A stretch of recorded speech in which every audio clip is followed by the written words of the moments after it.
আসসালামু আলাইকুম গাইস, দেখেন এখন পুরান টিলায় চলে এসেছি।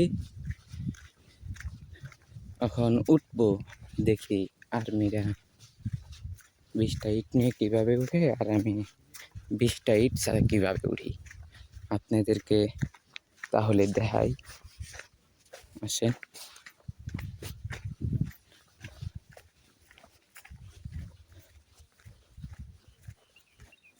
চলে এসেছি।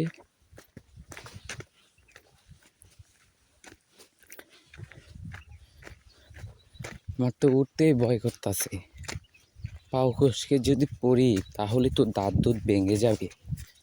এখানে আর্মি কীভাবে 20টি ইট নিয়ে উঠে, থেকে ওঠা সম্ভব? আপনারাই বলবেন কমেন্টে।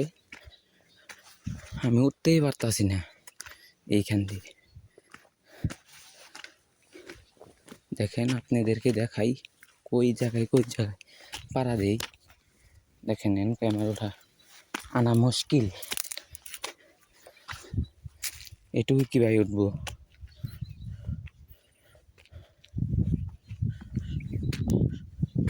আল্লাহ জানে গো।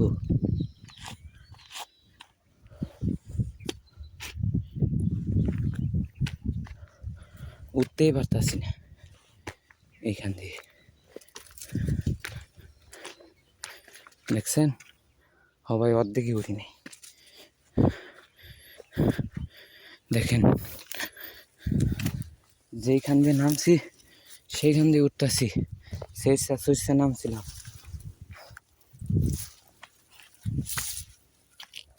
দেখছেন, দেখেন চলে এসেছি পড়াই। এখান থেকেও যদি পড়ি আমাকে আর বিছাই পাওয়া যাবে না।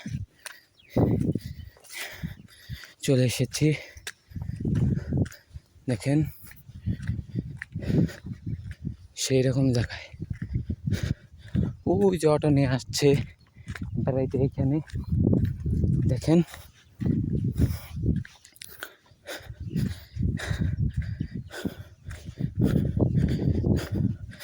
আমি হাঁপাই গেছি পরেই। আপনাদেরকে কি বলবো বলতেই পারতাছি না। আপনাদের না বললে তো আবার হবে না। দেখেন ওই দিক দিয়ে কি বা গভীর, ওই দিক দিয়ে গাড়ি নিয়ে ওঠে আর এই দিক নিয়ে অগ দিয়ে ইট টানে দাঁত মারে হেলায় আর্মিদের। দেখছেন ওই যে কেরা জানি বেড়াইতে যাচ্ছে দেখা যাচ্ছে। সামনে আইগাই দেখি কে উনি। আগো চাচিকে নগে করে নিয়ে আসছে, আজ কেমন হবে মাফ করো।